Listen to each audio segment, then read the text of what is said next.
ডিমের পুডিং, ডাবের পুডিং, নারিকেলের পুডিং এগুলা আমরা কিন্তু প্রায় সময় খেয়ে থাকি। আজকে বানিয়ে ফেললাম মিল্ক পুডিং। এই মিল্ক পুডিংটা খেতেও যেমন অসাধারণ, দেখতেও দুর্দান্ত, অনেক সুন্দর লাগে। এটা কিন্তু মেহমান আসলে একদম শর্টকাটে বানিয়ে ফেলতে পারবেন বাসায়, একদম ঝামেলা ছাড়া। বিশেষ করে ছোট বাচ্চারা এই মিল্ক পুডিংটা অনেক পছন্দ করে। এই পুডিংটা আমি 2 কালারের করেছি। 2 কালারের করলে এই পুডিংটা কিন্তু অনেক সুন্দর লাগে। কথায় আছে না, দেখতে সুন্দর হলে খেতেও অনেক ভালো লাগবে।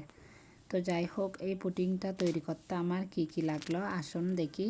তো প্রথমে আমি একটা কাপ নিয়েছি। এখানে হচ্ছে আমি আগার আগার পাউডার নিয়েছি। আগার আগার পাউডার আমি এখানে 2 চামচ মতো দিয়ে দিলাম। এই পুডিংটা তৈরি করার জন্য আগার আগার পাউডার কিন্তু ইম্পর্ট্যান্ট। তো এগুলা নিয়ে আমি নর্মাল পানি দিব। নর্মাল পানি দিয়ে আমি একটু করে নাড়াচাড়া করে এক পাশে রেখে দিব। আগার আগার পাউডার ছাড়া এই পুডিংটা কিন্তু জমবে না। আপনারা চাইলেও কিন্তু চাইনা গ্যাসও ব্যবহার করতে পারেন। তো এখানে আমি একটা ফ্রাই প্যানে আধা লিটার দুধ নিলাম। দুধের মধ্যে আমি 1 চা চামচ গুঁড়া দুধ দিয়ে ভালোভাবে নেড়ে ছেড়ে নিয়েছি। এখন আমি দিয়ে দিব পরিমাণ মতো চিনি, মানে আমি 2 চামচ দিয়েছি। আপনারা চিনি যে যতটুকু খান ততটুকুই দিবেন। এখন দিয়ে দিলাম 1 চা চামচ ভ্যানিলা এসেন্স।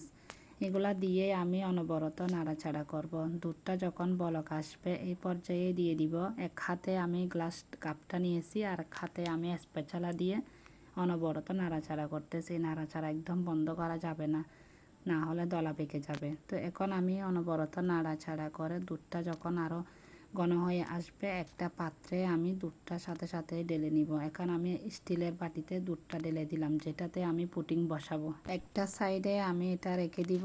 এখন আমি চলে আসলাম, আবার আরেকটা কাপ নিয়েছি। কাপ নিয়ে এখানে আমি 1.5 চামচ মতো আগার আগার পাউডার দিব। এটা লাগবে যে আমি যেহেতু 2 কালারের পুডিংটা করব এর জন্য।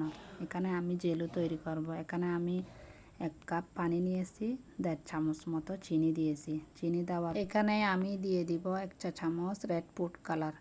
এটা কিন্তু আমি আমার কেকে ইউজ করি, একদম স্বাস্থ্যসম্মত। তো এটা দেওয়ার পরে একটু যখন ঘন হয়ে আসবে এই পর্যায়ে আমি দিয়ে দিলাম আগার আগার পাউডারের মিশ্রণটা। তো এখন আমি দিয়ে অনবরত নাড়াচাড়া করব যে বলক আসছে দেখেন আপনারা।